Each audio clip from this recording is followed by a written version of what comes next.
Bonjour et bienvenue à cette 9e partie de la formation centrée sur l'élevage des hannetons. Déjà, nous allons un peu nous excuser parce que nous avons pris une semaine sans toutefois publier une nouvelle vidéo. Et nous avons remarqué que beaucoup se sont retrouvés dans des erreurs. Ils ne se font pas former normalement, c'est-à-dire ils ne prennent pas soin d'avoir toutes les informations avant de se lancer. Beaucoup ne font pas la différence entre la larve de mouche et la larve de charançon. C'est pourquoi nous avons jugé de vous faire la différence entre une jeune larve de mouche et une jeune larve de charançon.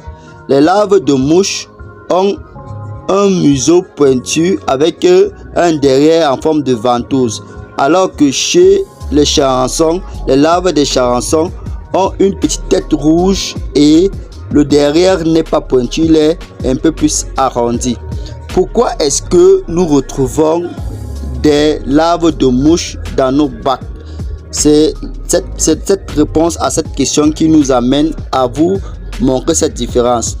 Pourquoi nous retrouvons des larves au niveau de nos bacs? Regardons par exemple sur cette vidéo. Nous regardons dans ce bac les larves de mouche dans le substrat fait avec le manioc et l'aliment de porc.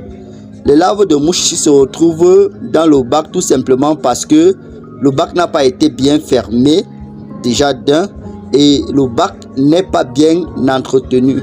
Quand le bac n'est pas bien entretenu, nous retrouvons les larves de mouche. Quand le bac n'a pas été bien fermé, nous retrouvons les larves de mouche. Aussi, quand nous n'avons pas nettoyé les pots de coco, bien les entrants de notre substrat, nous pouvons se retrouver avec des larves de mouche. Regardez maintenant comment se présente une larve de charançon à l'état de 3 jours. Vous avez remarqué que au niveau de sa tête, nous avons une petite couleur rouge. Et au niveau du déplacement, il se déplace en faisant des petits mouvements comme un ver de terre. Nous remarquons que les larves de hannetons sont différentes des larves de mouche au niveau de la tête et au niveau du déplacement. C'est pourquoi quand vous constatez que votre bac est rempli d'asticots, c'est tout simplement parce que vous n'avez pas pris le soin de bien nettoyer vos intrants. Par exemple, si vous avez exposé vos pots de coco à l'air libre, les mouches se sont posées dessus, ils ont pondu des œufs. Quand vous allez incuber avec cette même pot de coco, vous allez vous retrouver à avoir leurs larves dans vos bacs. Cela ne signifie pas forcément que votre bac va échouer complètement. Vous allez avoir des larves, mais pas assez.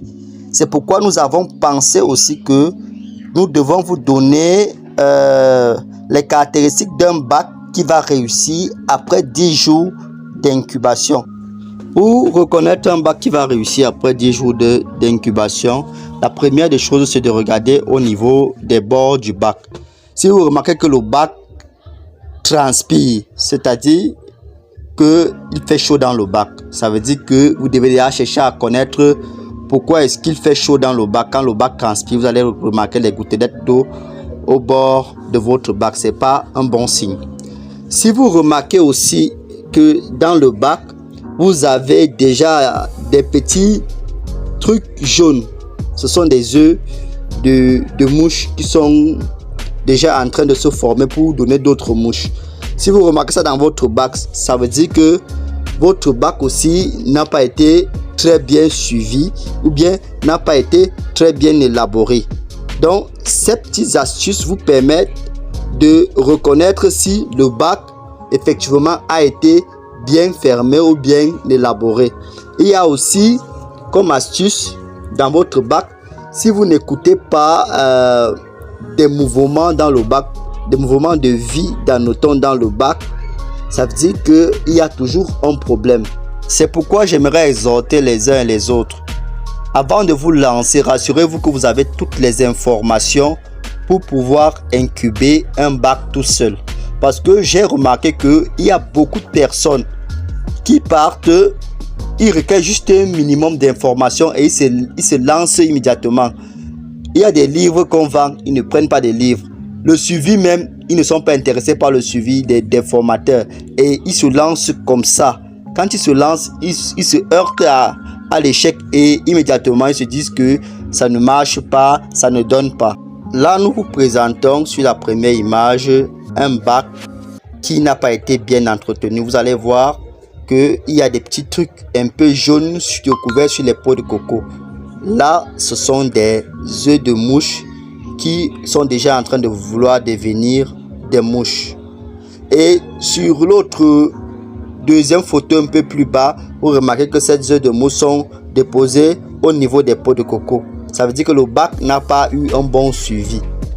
Le bac n'a pas été très bien élaboré aussi.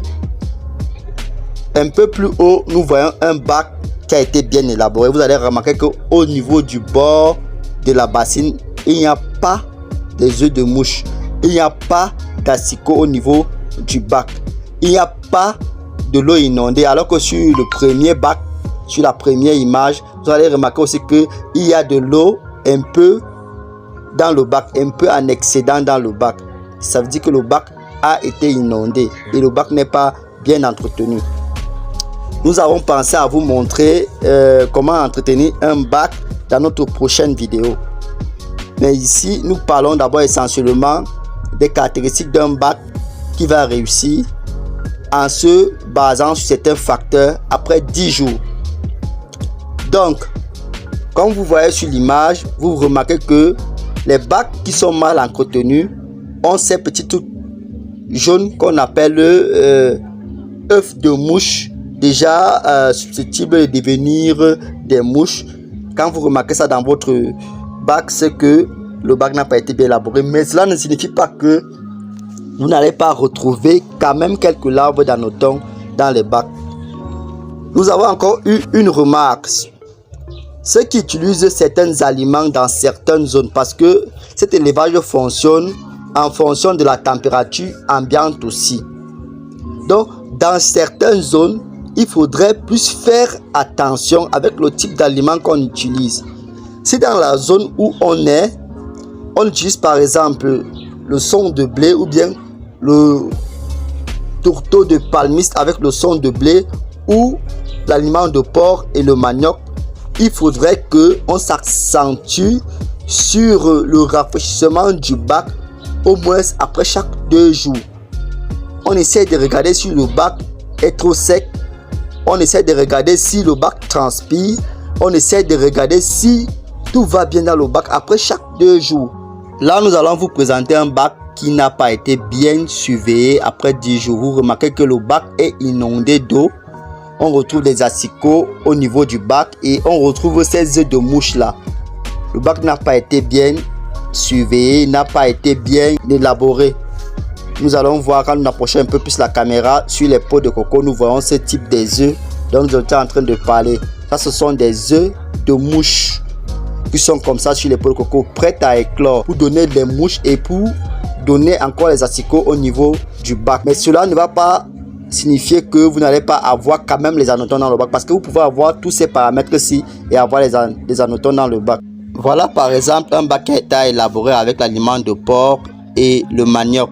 Quand vous remarquez ce genre de trou au niveau de votre bac, ça veut dire que vous allez avoir une très grande production. Quand vous ouvrez les pots de coco comme ça et que vous remarquez les trous au niveau du bac, regardez, vous voyez le manioc qu'on a utilisé et encore là. Est-ce que vous avez vu les asticots? Le bac est en bon état. Vous voyez que à l'intérieur du bac, on a effectivement les larves qui se portent bien. Et aux abords du bac, nous constatons qu'on n'a pas d'asticots ni les petits trucs jaunes qu'on voit souvent.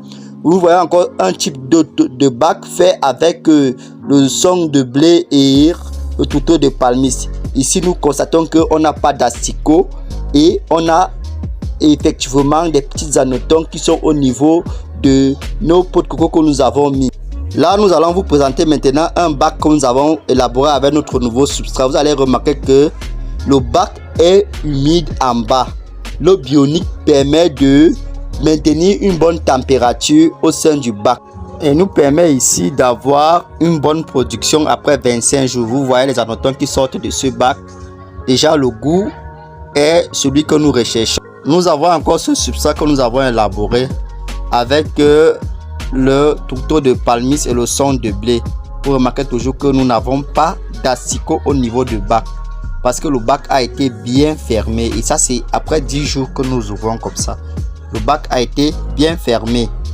Nous avons encore un bac de 30 jours que nous avons ouvert. Regardez comment tout est bien dans le bac. Nous n'avons pas d'asticot, nous n'avons pas des œufs de mouche autour du bassin, et nous avons nos larves et nos géniteurs qui sont même encore vivants au niveau du bac.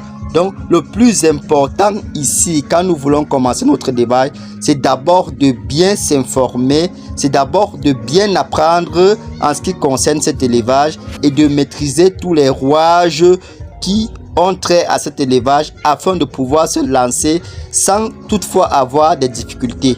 Pour cela, nous avons conçu ce livre ou support de formation qui regorge de d'autres techniques d'incubation et qui vous montre un peu en quelque sorte comment contourner tous les petits pièges qui se trouvent au niveau de l'incubation des anotons.